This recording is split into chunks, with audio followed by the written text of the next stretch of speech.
حضرت عمر ہمیشہ حضرت ابو بکر سے نہ کوشش کرتے تھے آگے نکل جاؤں آگے نکل جاؤں آگے نکل جاؤں، ساری زندگی موقع نہ بن سکا۔ تبوک کا موقع آیا تو اللہ کے نبی نے کہا مال خرچ کرو۔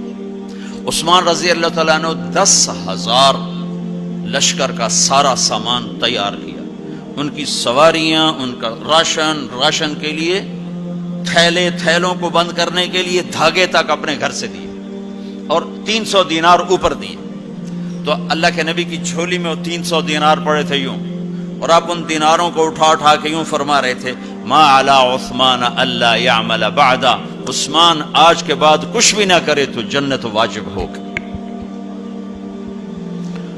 تو عمر کہنے لگے آج میں ابو بکر کو کاٹ سکتا ہوں، آج میں اس سے آگے نکل سکتا ہوں کہ وہ آج کل غریب ہے، میں مالدار ہوں، تو وہ تھوڑا لائے گا میں زیادہ لاؤں گا تو میں بڑھ جاؤں گا۔ لہذا انہوں نے اپنے مال کا آدھا حصہ، آدھا گھر میں رکھا اور آدھا لے کر آئے۔ ابو بکر نے جھاڑو پھیر دیا، جو کچھ تھا وہ سارا سمیٹ کے لے آئے۔ جب دونوں پراپرٹی سامنے رکھی گئیں تو حضرت عمر کی بہت زیادہ نظر آ رہی، ابو بکر کی بہت تھوڑی نظر آ رہی، لہذا حضرت عمر بڑے اطمینان میں کھڑے کہ آج جیت خطاب کے بیٹے کی ہے۔ میں قربان جاؤں، اللہ رسول تو جانتے ہیں کہ کون کیا کر کے آیا ہے، تو میرے نبی نے سوال ہی بدل دیا جو اس موقع کا سوال ہی نہیں۔ کوئی آدمی مسجد میں چندہ دینے جائے، مدرسے میں چندہ دینے جائے، کہا جی مول صاحب یہ 1,00,000 روپیہ ہے مدرسے کے لیے، مسجد کے لیے۔ آگے مولوی صاحب کہیں پیچھے کتنے پڑے ہوئے ہیں، تو کہے گا یہ بھی واپس کرو، میں تو تھوڑی نیت ہے جو کوئی چکر لگتا ہے کہ تسی ٹھیکیدار ہو، مگر علی شاید ابھی پیچھے کتنے پے ہیں۔ یہ موقع کا سوال ہے ہی نہیں۔ مولوی صاحب کو چاہیے جی جزاک اللہ، یہ لیجئے رسید، بسم اللہ، پھر بھی موقع آئے تو دیتے رہیں۔ تو میرے نبی نے پوچھنا یہ تھا ابو بکر کتنا لائے ہو، عمر کتنا لائے ہو، اور یہی اس موقع کا سوال ہے۔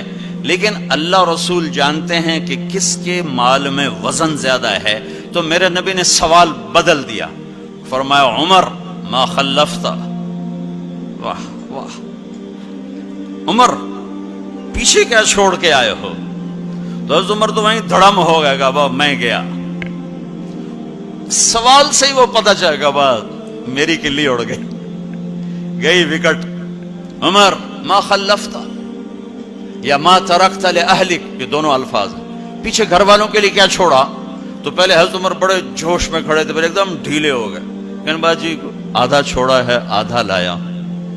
پھر آپ نے کہا ابا بکر ما خلفتا یا ما ترکت لأہلک، ابو بکر تو پیچھے چھوڑ کے کیا آیا، بچوں کے لیے کیا چھوڑ کے آیا؟ تو انہوں نے کہا ترکت اللہ ورسول، میں تو اللہ اس کے رسول کو چھوڑ کے آیا ہوں، باقی سب کچھ لے آیا۔ تو اس پر عمر کہنے لگے ابو بکر میں نہیں تجھ سے آگے بڑھ سکتا، کوئی بھی تجھ سے آگے نہیں بڑھ سکتا۔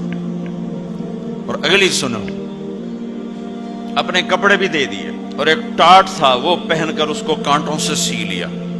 تو جبریل آئے، کہنے لگے یا رسول اللہ، اللہ تعالیٰ پوچھ رہے ہیں کہ ابو بکر نے یہ ٹاٹ کیوں پہنا ہوا ہے؟ تو آپ نے کہا کہ ابو بکر نے سارا کچھ اللہ اس کے رسول پہ لگا دیا ہے، اس لیے یہ پہنا ہوا ہے۔ تو کہا یا رسول اللہ، اللہ تعالیٰ فرما رہے ہیں ابو بکر سے پوچھو مجھ سے راضی تو ہے، مجھ سے راضی تو ہے، اس فخر میں مجھ سے راضی ہے؟ تو آپ نے کہا ابو بکر تیرا رب تجھے سلام بھی کہہ رہا ہے اور پوچھ رہا ہے کہ راضی ہو؟ تو ابو بکر کی چیخیں نکلی، میں اپنے رب سے راضی، میں اپنے رب سے راضی، میں اپنے رب سے راضی۔